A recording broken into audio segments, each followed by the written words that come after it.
Alors, merci d'être avec nous en ce début d'après-midi. Je vais préciser également en préambule à l'image de ce qui s'est passé sur la précédente session, on aura un temps réservé de questions-réponses avec le public en fin de session. Ma première question à moi, elle va s'adresser à Rodolphe.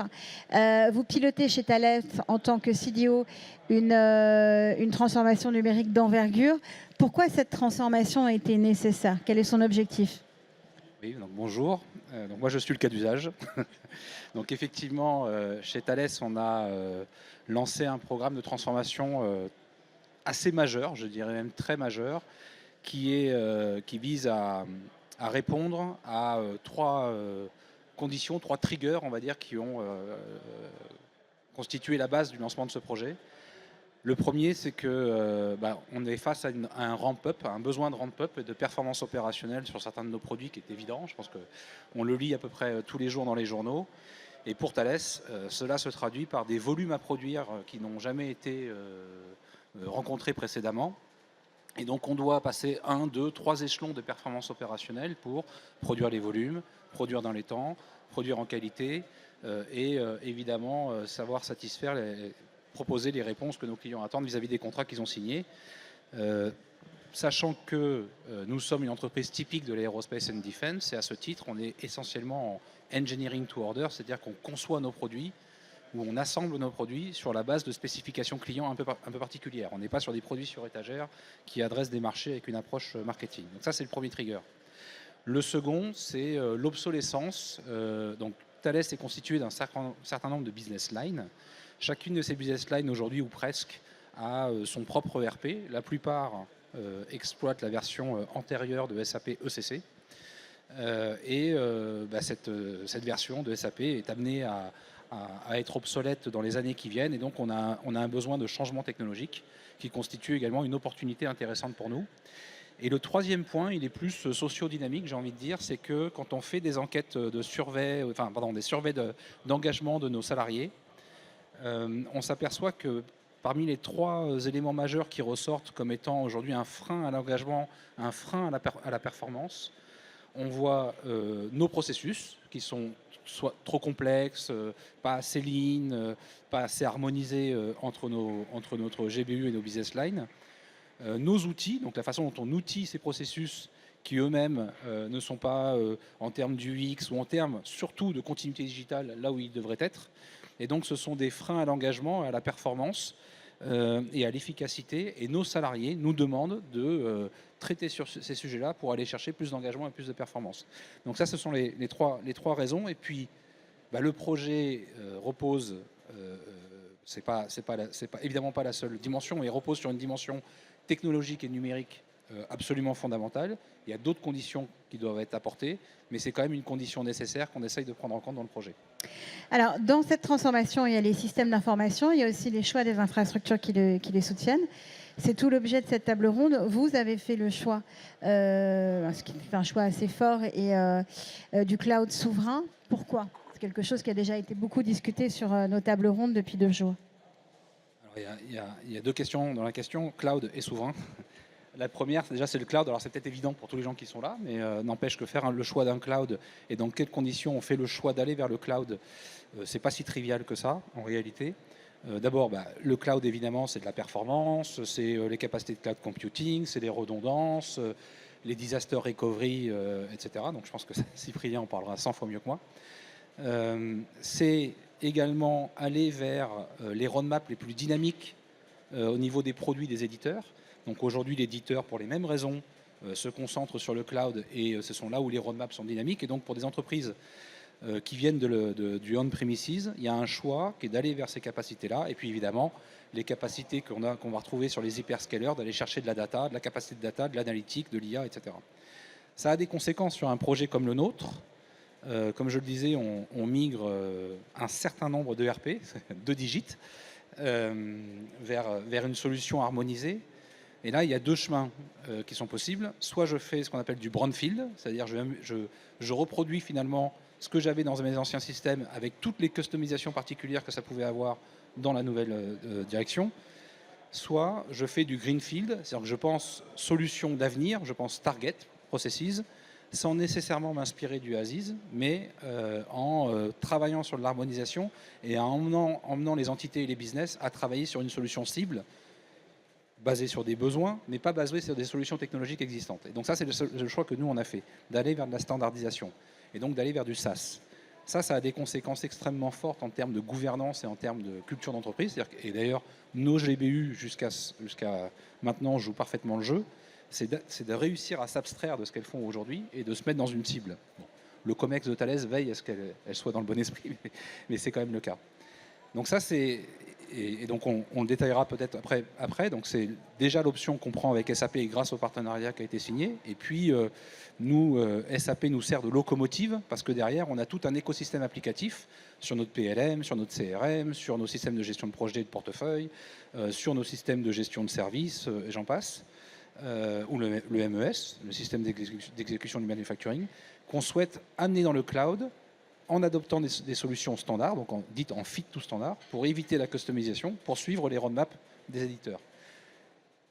Ça, c'est la dimension cloud. La dimension souveraine, c'est que les données qu'on a chez Thales singulièrement, propriété intellectuelle, mais également sensibilité intrinsèque des données, ça peut donner des indications évidentes sur des volumes de production, sur des capacités des forces, etc. Même quand on est simplement sur des données d'items de supply chain, c'est quand même des données indicatives assez importantes. Et donc, ces données-là, il faut les hoster dans un cloud, Secnum Cloud, donc certifié. Je ne vais pas m'aventurer sur ce que tu raconteras probablement mieux que moi, mais en tout cas, ça c'est important. Et après, en termes d'offres, non seulement aujourd'hui, je pense qu'il n'y en a pas beaucoup, donc en tout cas, il y en a au moins une qui est Sens. Et nous, on observe chez Thales que c'est une offre qui a une dynamique extrêmement forte, donc ça a été absolument no-brainer pour le business Thales que de dire c'est sur Sens qu'on doit aller et grâce à ce partenariat, on va tirer notre écosystème applicatif dans ce cloud souverain. Merci beaucoup. Alors, question maintenant pour SAP. Donc, votre solution vit au cœur des processus partout dans le monde au sein des entreprises. On le sait, il y a une part massive des transactions mondiales qui reposent sur SAP. J'ai annoncé votre partenariat, j'ai parlé de votre partenariat en introduction qui a été annoncé le 27 avril dernier. Pourquoi ce virage, vous aussi, pourquoi ce virage dans le cloud souverain était-il nécessaire ? Oui, alors déjà, Rodolphe a donné le bon contexte. Ça va être plus facile pour moi. Mais en effet, pour faire un petit pas de côté, ça fait maintenant 6 ans qu'on a annoncé notre stratégie vers le cloud pour exactement ce que tu viens de dire, à savoir les bénéfices d'agilité, de capacité d'innovation. Donc, on est dans cette stratégie depuis 6 ans. Et bien sûr, des clients comme Thales aujourd'hui étaient finalement dans une phase de complexe puisque ne pouvant pas aller vers cette version sans avoir une capacité d'avoir une infrastructure qui réponde à leurs exigences.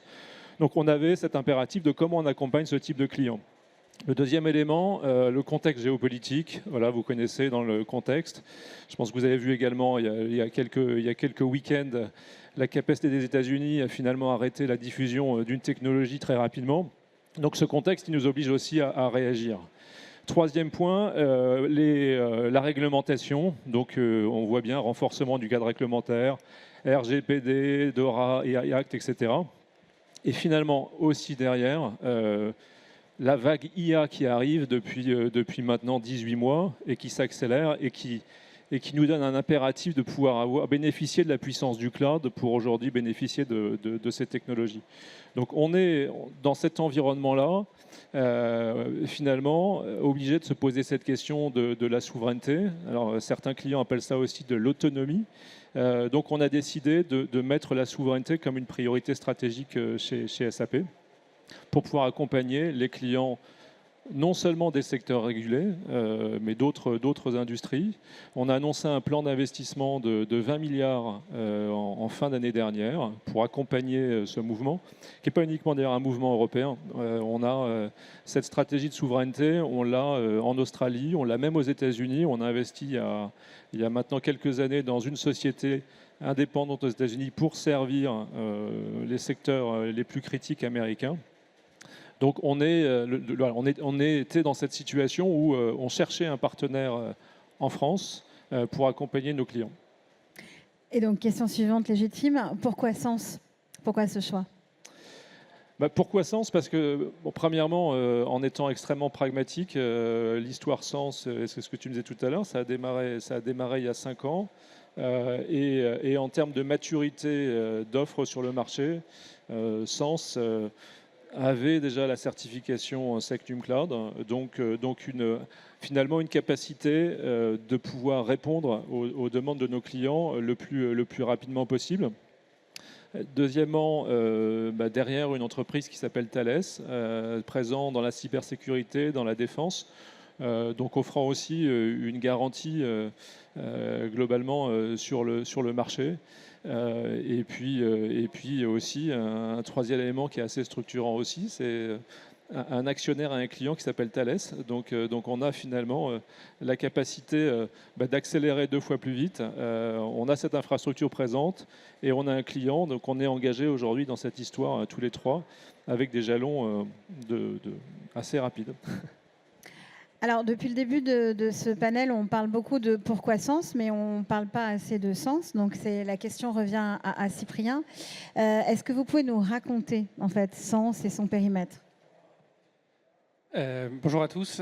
Donc Sens, effectivement, ça a commencé il y a 5 ans déjà, même un peu plus, sur un constat partagé, un constat de Thales, mais partagé avec notre partenaire Google, qui était que aujourd'hui, le cloud devient le socle de la transformation des entreprises, même un indispensable. Il y a 3 acteurs aujourd'hui qui, en termes de technologie, qui sont leaders et qui sont américains et qui n'ont pas d'équivalent européen. C'est AWS, Microsoft et Google. Et en fait, ce qu'on a remarqué, c'est que sur le marché français, plus largement européen, toutes les entreprises ont déjà adopté ces solutions-là sur les périmètres qu'elles considèrent non sensibles. Ils ont déjà, on parle à tous les clients, et souvent des stratégies même multi-cloud. Pourquoi ? Parce que ça leur permet on parle parfois de réduire les coûts, mais ça pour moi, réduire les coûts IT, ce n'est pas le bon sujet. Le sujet, c'est vraiment de transformation globale des entreprises, capacité d'innover rapidement. Donc ces entreprises-là, et ça concerne tous les secteurs, ont par contre toujours été réticentes à mettre leurs données sensibles sur le cloud par crainte de risques, on appelle ça les risques des lois extraterritoriales. Et donc on s'est dit en fait ce qu'il faut c'est pouvoir leur offrir la même capacité d'innovation mais sur leur périmètre de leurs données sensibles. Et la France a défini très tôt un cadre qui définit ce qu'elle considère, alors on dit de confiance, en tout cas ce qui garantit une protection des données sensibles, qui est Secnum Cloud. Donc il y a 5 ans, on s'est dit avec Google, voilà, le but c'est de fournir toute la technologie Google et la même technologie, sans compromis, avec cette qualification. Et donc, pour faire très court, c'est un modèle où Google devient un simple fournisseur technologique, ça veut dire que c'est Sens qui à la fois sécurise, opère, commercialise et supporte la solution. On a des data centers dédiés en France, 3 data centers qu'on sécurise physiquement, sur lesquels on opère à la fois le hardware et le logiciel, sur lesquels on fait des audits sur le logiciel en permanence, on peut aller auditer le code source, et on assure la commercialisation, la contractualisation avec les clients et le support. Finalement, le client n'a plus aucune interface, en tout cas contractuelle, et Google n'a plus la main sur les opérations. Donc c'est un modèle qui est très très exigeant. La qualification Secnum Cloud, c'est la plus exigeante de l'ANSSI, c'était 1200 points de contrôle. Voilà, on a eu cette qualification-là en décembre. Et donc on voit maintenant qu'effectivement, il y a un marché qui s'accélère. Il y a la demande qui s'accélère pour différentes raisons, et Olivier mentionnait tous les contextes géopolitiques récents. Et on voit que tous les secteurs, et je dirais aujourd'hui vraiment tous, se posent des questions de cloud souverain, pas sur l'entièreté de leur périmètre IT, ils ne mettront pas tout sur un cloud souverain, ils ne mettront pas tout sur Sens. C'est sur le périmètre qu'ils considèrent sensible. On reviendra justement en fait sur le champ de couverture de ce cloud souverain et de son intérêt qui est en tout cas que porte le marché. Je voudrais revenir, visiblement le choix de ce partenariat s'impose comme une évidence. Néanmoins, vous êtes le seul à qui je n'ai pas posé la question. Donc je vous la pose aussi. Pourquoi avoir choisi SAP comme partenaire ? Le choix était effectivement évident. Quand on disait données sensibles, et parfois les clients mettent aussi aspect critique dedans, finalement, ça touche quand même souvent à des processus critiques. Enfin, SAP est souvent mentionné dans le cadre de sujets sensibles ou critiques, encore une fois par beaucoup d'industries différentes. Et donc pour cette raison-là, la première raison, c'est de dire voilà, il y a quand même beaucoup de clients qui nous le demandent. On a eu une vraie demande depuis qu'on avait annoncé Sens. Et le deuxième point, et je crois que c'est Rodolphe qui utilisait ce terme-là, c'est l'aspect locomotive. C'est qu'effectivement, SAP est un cœur autour duquel gravitent beaucoup d'autres choses. Et donc avec ce partenariat avec SAP, pour nous aussi, derrière, ça accélère aussi les discussions avec tout l'écosystème qui progressivement, sous l'impulsion de SAP et des clients, rejoint Sens. On avait promis un cas d'usage, ou en tout cas un premier retour d'expérience sur le déploiement de ce cloud souverain. Donc on va parler concret avec Monsieur cas d'usage. Donc est-ce que vous pourriez nous dire chez Thales comment, une fois qu'on se dit qu'il faut aller vers le cloud souverain, comment ça se traduit opérationnellement en termes de transformation avec SAP et Sens? Alors, donc, déjà, même avant SAP, en fait, pour donner un ordre de grandeur, on est déjà en train de migrer notre MES, notre Manufacturing Execution System, qui n'est pas du SAP, qui est du Apriso de Dassault Systèmes, sur Sens. Donc là, après, on a un travail d'un projet qui vise à définir les nouveaux processus. Donc on est sur les business internes, les process business internes, et donc nos nouveaux processus de production en interne. Olivier disait que les dates sont un peu compliquées. On a un premier go live mi-2028. Donc effectivement, je confirme, c'est assez challengeant. Ce que l'on fait, c'est qu'on regarde systématiquement, processus par processus, capacité, besoin fonctionnel par besoin fonctionnel, comment on va outiller demain dans notre solution ces différents processus, en regardant évidemment d'abord le milieu de la carto, quelque part, avec SAP. Non seulement la partie core SAP, mais toute la stack, tout l'empilement, si vous voulez, de solutions que peut offrir SAP, que ce soit en éléments de corps, en éléments complémentaires, en éléments d'extension ou de solutions partenaires en extension. Donc Olivier expliquerait ça 100 fois mieux que moi, mais en tout cas, aujourd'hui, les capacités qu'on peut considérer sont assez larges en termes de modules ou de solutions à mettre en œuvre. Je vais en citer une, par exemple, qui est IBP, qui est une solution de SNOP qui fait partie des choses qu'on a sélectionnées pour pouvoir outiller notre processus de SNOP demain, donc notamment sur toute la partie supply chain intégrée. Donc ça, c'est concrètement, voilà comment ça se passe. Et en fait, on fait ça pour chacun de nos grands corps processus que j'ai évoqués tout à l'heure. Donc l'ingénierie et la gestion de la configuration et de la conformité de nos produits, toute la partie supply chain, les achats, toute la partie finance, toutes les parties de manufacturing, bien évidemment, et jusqu'à la dimension service. Et donc, au cas par cas, comme ça, on regarde comment on va outiller l'ensemble de nos processus, en visant par ailleurs donc toutes les capacités que SAP peut couvrir, certaines qui ne couvrent pas, et donc on considère d'autres solutions qui doivent être prises en compte. Et dans ces cas-là, ce qui est également important et extrêmement important pour nous, ce que je disais tout à l'heure, c'est la continuité digitale, c'est qu'on vise une intégration extrêmement forte. Je vais citer un exemple. Historiquement, entre le PLM et notre ancienne ERP, pardon pour les termes si c'est un peu technique, on batch toutes les nuits des données.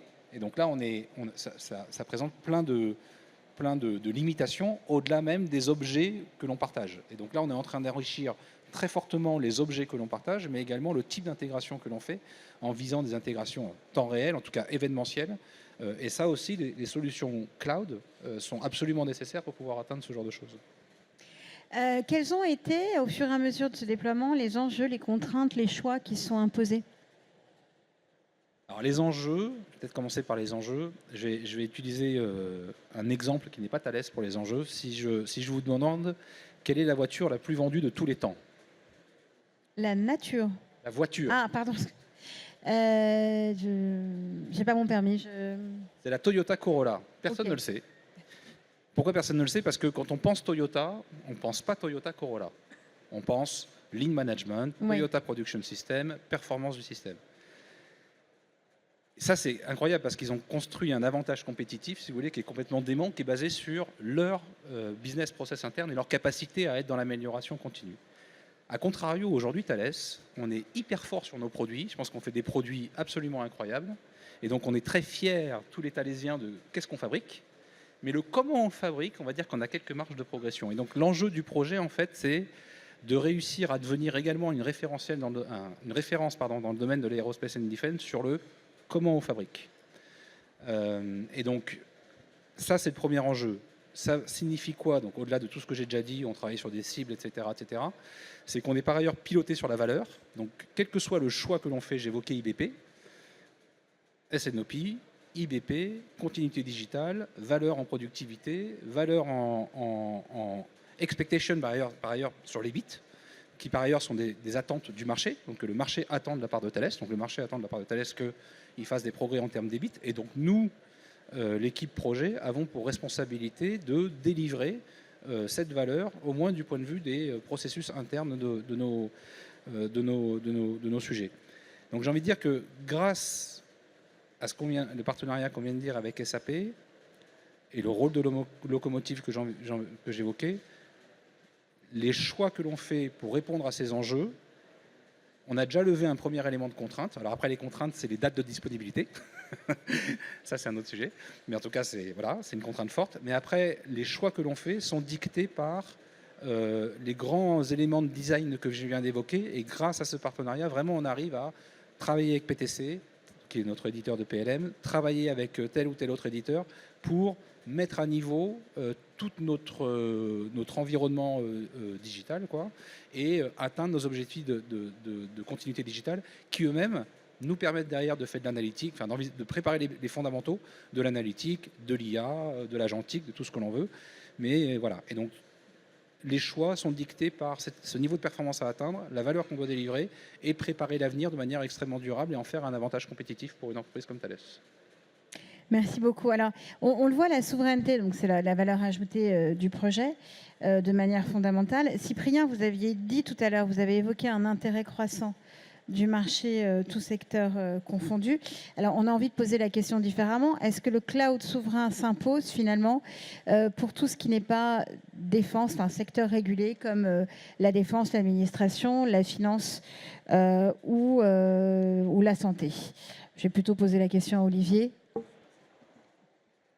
Je vais y répondre avec plaisir. Sans vouloir enlever le micro de la main de Cyprien, bien sûr. C'est ce que je disais tout à l'heure. En fait, on a initialement pensé au secteur régulé, et particulièrement en France, à toutes les industries qui ont une exigence d'être sur du Sectum Cloud. Donc on parle bien évidemment de la défense, on parle aussi de ce qui est autour du nucléaire, enfin voilà, donc toutes ces industries-là. Et ce dont on s'aperçoit aujourd'hui, c'est que d'autres entreprises qui n'ont pas cette contrainte réglementaire, en effet, s'intéressent à l'offre. Et aujourd'hui, le mot, et c'est ce que j'évoquais tout à l'heure, c'est pas forcément la souveraineté, c'est l'autonomie. C'est de se dire, je pense que, encore une fois, je reviens sur ce qui s'est passé, on en parlait beaucoup en disant, et si un jour un pays est capable de nous enlever l'accès à une technologie, qu'est-ce qui se passe? Ce fameux kill switch. Et bien aujourd'hui, donc beaucoup de COMEX se posent la question. Et de notre côté, je pense qu'il n'y a pas un seul rendez-vous aujourd'hui client, et quels que soient les domaines dans lesquels on opère, dans lesquels on n'a pas cette question. Et c'est aussi lié, et c'est ce que vous disiez, Rodolphe, à la nature de ce que l'on fait aussi chez SAP. On est derrière les processus critiques des entreprises. Et il y a un élément que tu mentionnais pas tout à l'heure, donc je vais le rappeler. SAP, c'est une entreprise européenne. Donc on a finalement, en étant un éditeur européen derrière des processus critiques d'entreprise, on a la capacité finalement de proposer une full stack européenne et donc souveraine en fait. Alors j'avais une autre question très concrète, mais je n'ose plus la poser compte tenu de la petite incursion de tout à l'heure. À quelle échéance les entreprises vont-elles pouvoir migrer leurs applications critiques au sein des environnements Sens?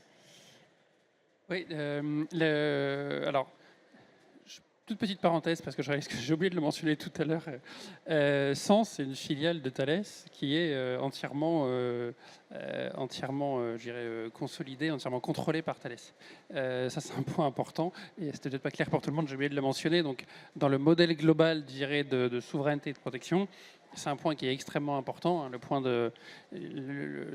pour protéger au global de tout risque d'accès, l'idée c'est de se dire que Sens, c'est une entité française contrôlée par une entreprise française, et Thales pour le coup là-dessus apporte pas mal de garanties et de réassurance aux clients.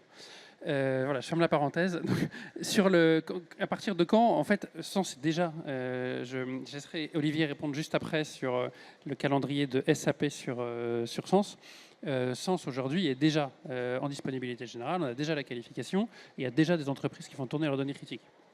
On parle de Thales. Et Thales est bien sûr notre premier client. Mais il y a EDF qui a annoncé en novembre effectivement le choix de Sens et de Bleu pour pour leur stratégie cloud de confiance. Il y a la Commission européenne, on a pas mal de mutuelles, MGEN, Matmut, Massif. Et peut-être pour illustrer juste que ce n'est pas que des organisations critiques non plus, on a par exemple Club Med. Le Club Med qui s'est dit qu'ils voulaient, par rapport à leur positionnement vis-à-vis de leurs clients, garantir le maximum de protection des données personnelles de leurs clients. On le voit même aujourd'hui chez des retailers qui se disent avec l'arrivée de l'IA, et pour que l'utilisation de l'IA, notamment agentique, soit acceptée par les clients, et ben peut-être qu'une des garanties que les données vont rester localisées en Europe et avec aucun risque d'accès sont importantes. Donc voilà, c'est déjà le cas aujourd'hui, et tous les secteurs aujourd'hui font déjà tourner, encore une fois, une partie de leurs données critiques sur Sens. On a aujourd'hui une centaine de clients à peu près. Et je passe le micro à Olivier pour la partie SAP. Oui, voilà, sur la partie SAP. En fait, on a donc commercialement, c'est disponible aujourd'hui, donc on est capable de vendre à nos clients cette capacité. Et ensuite, on a une roadmap qui s'échelonne de début 2027 jusqu'à 2028 pour la mise à disposition des différentes solutions. Mais pour ce qui est du cœur S4, on a une première disponibilité sur début 27 et on a nos amis de Thales qui vont être là pour nous mettre la pression. Voilà, vous avez votre réponse. Alors, donc c'est quand même une petite révolution parce qu'on a parlé souveraineté pendant 2 jours. Donc, c'est une vraie avancée majeure pour les entreprises.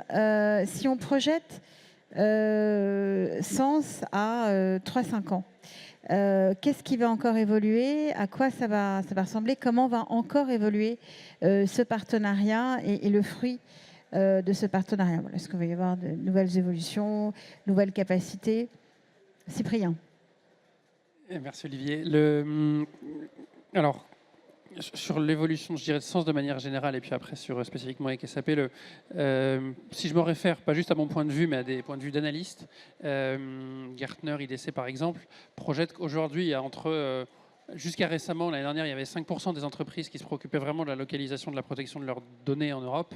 Il devrait y en avoir en 2030, ils estiment 75-80%. Donc on est sur cette croissance-là. Ils avaient inventé le terme de géopatriation, qui est de se dire, avant ils avaient une approche un peu globale, et là ils vont commencer à vouloir localiser leurs données.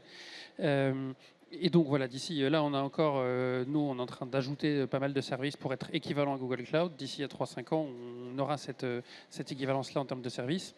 Et sur le partenariat spécifique avec SAP, d'ici 3 ans, l'offre sera déjà pleinement disponible. On aura déjà plusieurs clients, dont Thales. Et puis, voilà, sous le contrôle d'Olivier aussi, des premiers déploiements aussi d'IA. C'est ce que vont rechercher les clients. C'est de ne pas être limité à ce qu'ils faisaient jusqu'alors on-prem au sein de cette solution-là. Je te laisse peut-être compléter. Donc effectivement, il y a un sujet de disponibilité. Donc dans les 3 prochaines années, on aura effectivement la capacité d'avoir accès à l'ensemble de nos solutions. Il y a un autre élément qui était évoqué tout à l'heure, en fait, SAP, c'est un écosystème. Donc on a des solutions SAP, mais qui sont intégrées avec beaucoup d'autres solutions. Donc je pense que 3 ou 5 ans, quand on est dans une entreprise, on doit pouvoir finalement avoir une souveraineté de bout en bout. Donc ça veut dire aussi de notre côté, et c'est ce qu'on a démarré, travailler avec des éditeurs partenaires qui complémentent nos solutions et faire en sorte qu'on puisse opérer de la souveraineté de bout en bout. Et un autre élément qui est lié à la question précédente, c'est aussi en termes d'industrie et de type de client, voilà, qu'on est d'ici 3 ou 5 ans, je pense, des clients de toute industrie, toute taille, qui seront présents sur cette solution. Alors, vous avez présenté cette solution sur Vivatech la semaine dernière. Sur ce même Vivatech, je cite votre équipe qui m'a rapporté cette citation: le ministre fédéral du digital en Allemagne a dit: la souveraineté n'induit pas l'isolement, elle offre surtout la possibilité de choisir. Donc si on comprend bien, votre solution, avec ce cloud souverain, on va éviter la rigidité liée au protectionnisme pour laisser plus de liberté aux entreprises pour innover, notamment avec les solutions SAP. Donc je vous remercie pour nous avoir également présenté cette solution sur Tech for Industry. Et comme on l'avait évoqué, il nous reste 10 minutes de questions-réponses avec la salle. Voilà, si vous avez des questions particulières à poser sur le cloud souverain. Et ça commence au premier rang. Je vais vous passer directement le micro.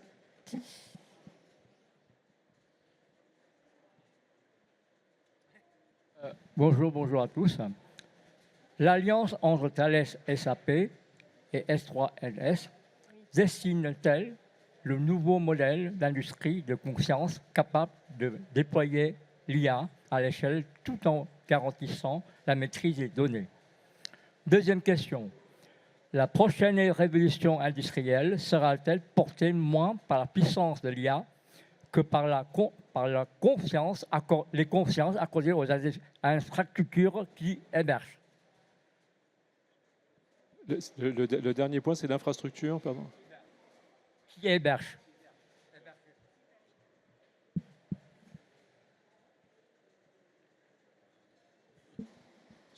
Sur la première question,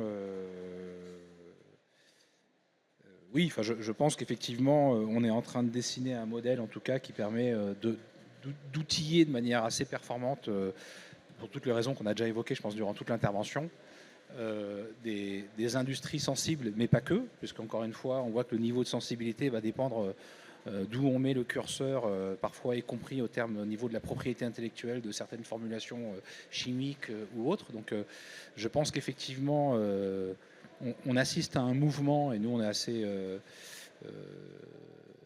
à la fois excités et très fiers d'être parmi les frontrunners de ce mouvement-là, les premiers adopteurs de ce mouvement-là, où on va offrir un panel de solutions applicatives majeures. Donc encore une fois, on parle de SAP. J'évoque souvent également le PLM, qui est quand même un pan applicatif complémentaire assez fondamental. On va permettre d'outiller, d'offrir des solutions applicatives majeures pour pouvoir répondre à une très grande partie des besoins des entreprises industrielles ou de chimie, etc. Donc je pense que oui, et incluant des capacités d'IA, puisque en étant dans le cloud et en pouvant bénéficier des capacités d'hyperscaler, on est en termes de data management, en termes d'analytique ou en termes d'IA, soit quand l'IA est complètement embedded dans le système, SAP a de l'IA embedded et la roadmap de cette IA fait partie l'IA fait partie de cette roadmap à destination de Sens, soit lorsque l'IA est en couche supplémentaire, y compris avec des LLM hostés ou toute autre capacité d'IA. Je pense que dans 5 ans, l'écosystème n'aura plus grand-chose à voir avec ce qu'on connaît aujourd'hui, ça c'est certain. Et peut-être un élément complémentaire sur l'IA pour répondre à votre question. C'est vrai que quand on parle d'IA, derrière, il y a des LLM, et on a des modèles. Donc notre côté, on a une démarche complètement ouverte sur ce sujet-là. Et dans ce qui concerne la souveraineté, ce qui manque aussi, c'est une pièce européenne. Donc il y a une pièce européenne qui s'appelle Mistral, une pièce française en l'occurrence, qui pour nous, lorsqu'on parle de capacité à fournir de l'IA souveraine, et donc la souveraineté de bout en bout, on a cet élément qui est extrêmement important. Donc on a aujourd'hui tous les ingrédients, il faut réussir à les assembler, mais on a la capacité à répondre à cette problématique. Oui. Alors moi, je voulais répondre peut-être compléter sur la deuxième question. Je reformule pour être sûr d'avoir bien compris. Vous disiez, aujourd'hui, il y a une révolution liée à l'IA. Est-ce que la révolution d'après, ce ne sera pas lié aux infrastructures sur lesquelles ça tourne, c'est ça? Alors, moi, mon point de vue, c'est que c'est pas une prochaine révolution. Déjà, les infrastructures, elles existent aujourd'hui. Le constat qu'on a fait, nous, aujourd'hui, c'est que les entreprises, elles ont besoin d'innover. Il y a des sujets de compétitivité et que, honnêtement, les entreprises privées, elles sont pas prêtes aujourd'hui, même d'un point de vue économique, à faire des compromis là-dessus. Mais d'ailleurs, on le voit bien chez certaines activités Thales qui sont soumises à de la concurrence internationale. Quand il y a des acteurs américains qui utilisent les meilleures solutions américaines, à un moment, si en fait on se met à être plus cher et à perdre toutes nos offres parce qu'on est plus cher, parce qu'on a mis en dessous une infrastructure différente qui n'apporte pas le même niveau d'innovation, dans ces cas-là, on meurt. Donc en fait, le sujet, c'est comment est-ce qu'on permet aux entreprises de ne pas avoir à faire ce compromis, ce choix, et impacter l'un ou l'autre. Donc pour moi, ils vont continuer dans tous les cas à innover. On le voit aussi aujourd'hui sur l'IA générative. Le gros risque qu'il y aurait, ce serait que finalement, tout parte sur le cloud public, parce qu'on privilégie la compétitivité et l'innovation à la souveraineté et la protection des données. Donc pour moi, c'est ça. C'est pas une révolution à venir. C'est une question qui se pose déjà aujourd'hui en transverse sur un autre axe de l'aspect IA et à laquelle il faut apporter des réponses maintenant, parce que plus ça tarde, plus on creuse le fossé. D'autres questions dans la salle sur le cloud souverain?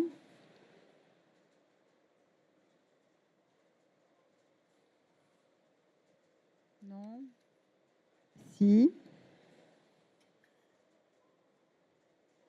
Oui, on a parlé de souveraineté beaucoup pour la France. Je pense que vous avez parlé aussi de souveraineté à l'échelle européenne. On a beaucoup d'industriels qui sont franco-allemands dans l'aérospatial. Je ne parle pas que de l'éditeur logiciel SAP. Quelle est la roadmap de déploiement de Sens? Est-ce que ça va bien au-delà de la France? Est-ce que vous couvrez l'Allemagne? Quelles sont vos ambitions? Merci pour la question. Donc Sens aujourd'hui, c'est une région avec 3 data centers en France. Donc déjà, cette région-là, elle est accessible depuis à peu près tous les pays d'Europe. Au-delà, il commence à y avoir des sujets de latence. Si vous pouvez l'utiliser depuis l'Australie, mais sur des sujets de très courte latence, ça ne va pas fonctionner. Donc on adresse déjà aujourd'hui des besoins de clients en dehors de la France, dans les pays limitrophes. On a annoncé récemment l'extension du partenariat en Allemagne, ce qui permet à la fois de couvrir les besoins du marché allemand, parce qu'il y a des réels besoins aujourd'hui, même s'il n'y a pas Secnum Cloud, il y a un besoin d'avoir ce modèle-là avec un acteur européen qui opère la technologie. Et le deuxième point important, c'est que pour les deux pays et pour l'ensemble des clients, ça augmente la résilience. Ça veut dire que jusqu'encore aujourd'hui, il y a une région, il y a 3 zones de disponibilité. On avait la question parfois des clients qui nous disaient qu'est-ce qui se passe si toute la région tombe. Le worst case scénario, comme on est sur des aspects critiques, on doit anticiper tous les cas. Qu'est-ce qui se passe si tous les 3 data centers tombent? Si on doit passer sur le cloud public, on perd un peu la valeur de la souveraineté. Et là, ça permet d'avoir une deuxième région et de permettre cette redondance-là, ce backup. Et ça, c'est un vrai point d'intérêt pour les clients. Je précise qu'on a annoncé ce partenariat-là très récemment, après l'annonce du partenariat avec SAP, et que le partenariat qu'on avait annoncé avec SAP initialement couvrait le périmètre France. Voilà, ça se fait de manière séquentielle. Pas d'autres questions sur le cloud souverain? Un micro est à votre disposition. Alors je vous en prie. Alors, une dernière question au premier rang. C'est la même personne qui avait posé la première question.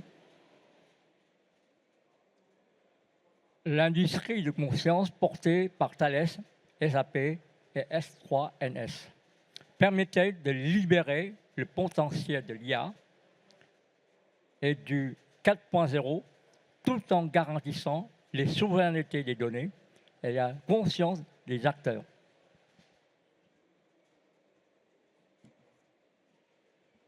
Répondre rapidement à celle-ci.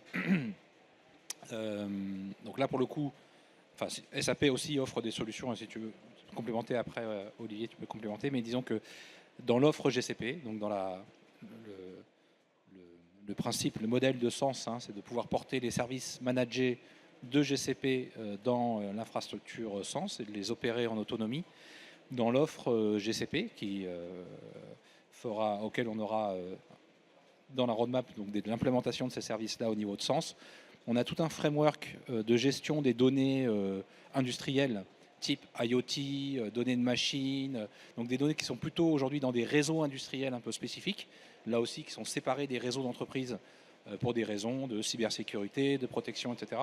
Et donc il y a tout un framework qui permet d'exploiter ces données-là, qui sont souvent des données non structurées, assez différentes des données structurées, par exemple, qu'on va retrouver comme dans les logiciels comme SAP.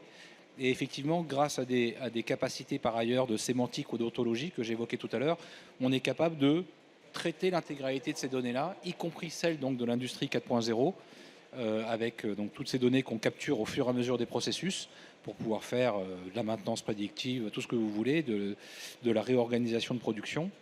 Donc oui, normalement, ce sont des capacités et des cas d'usage qui sont déjà pris en compte. Et comme je l'évoquais tout à l'heure, Thales déjà migre son MES, donc son Manufacturing Execution System, dans ce sens, d'ores et déjà, en 2026. Alors, était-ce la dernière question? Et c'était bien la dernière question, donc ça sera le mot de la fin. Je vous remercie beaucoup. Merci à vous.